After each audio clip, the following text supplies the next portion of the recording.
franchising succeeds at a much greater level than a non-franchise business because of systems, the systematization that's behind that business format franchise.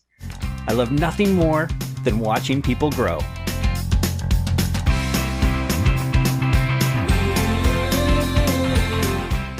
So, Brian, I'd like to also get into the conversation more completely about your first experiences as you began. You jumped from one truck after 5 years with 11 people, got rid of everybody, started all over again.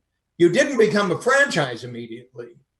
Mm-hmm. Tell me about the path from there to when you began to franchise in earnest.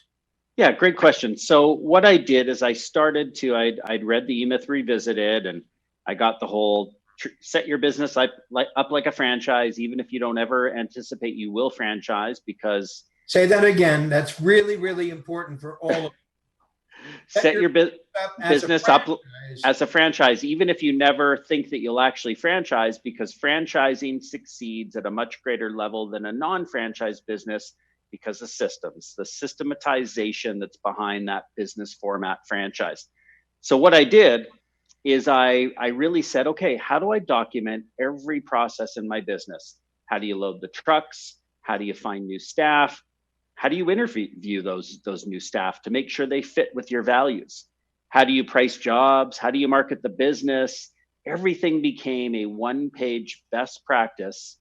And I put it together in a binder, and the business started to look, feel, and act so much like a franchise in terms of a one-size-fits-all consistency, the brand, the professionalism, that I said, you know what? I know this wasn't the intention to franchise, but maybe I should look at that as a model for growth. And so I started approaching franchise mentors, a whole ton of different people, about a dozen people, who every single person that I approached, and there were people from McDonald's, people from all sorts of franchise backgrounds, that said, this cannot be franchised. They, you know what? And I had to believe them, because I thought, these are experts. But one thing that I did was, with every single person that said no, I said, why not? Why can't it be franchised? What's missing? What would make it franchisable?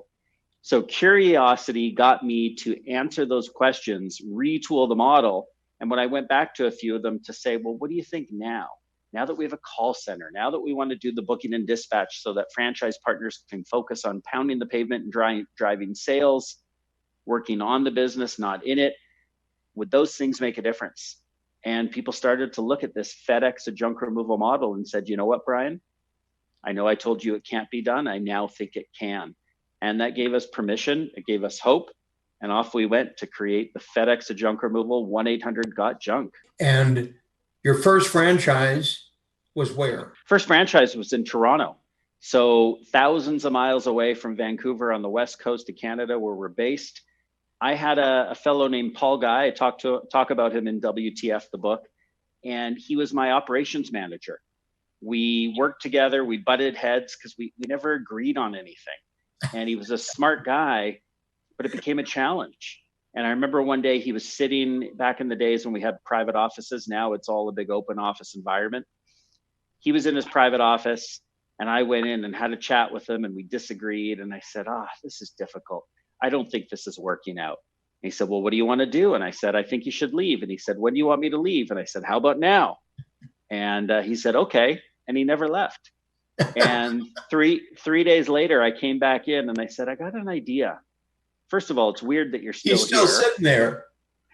And I said, and I'm sure he went home at night to shower and eat and so on. But I said, listen, Paul, you go back and forth to Toronto every couple of weeks to visit your girlfriend, who's now his wife. I said, why don't you consider taking the first franchise? Why don't you start the first 1-800-GOT-JUNK? And his eyes lit up, they sparkled, we connected on possibility. And it just blew my mind years later to think how he's become one of my closest friends, one of my biggest supporters, and he laid the foundation for this business to become successful for everyone else. How you can take someone who's an adversary, who you're butting heads, locking horns like two rams on top of a hill, yet somehow Paul and I connected on possibility. And from that day on, things have been radically different. And what was it that caused the knocking heads and suddenly realizing he was somebody that was completely different than that? What happened? Yeah, I wonder if I mean, part of it was maturity. I'm 48 now. I was about 28 then. I thought I knew everything then. I clearly didn't and never will. And I think part of it was his opinion, but the style in which he shared his opinion, I found kind of confrontational. And I felt like maybe he didn't really have my back. But when I realized we aligned and joined forces based on a common vision, that's when that possibility lit up, and we just got excited and fired up about what the future could look like.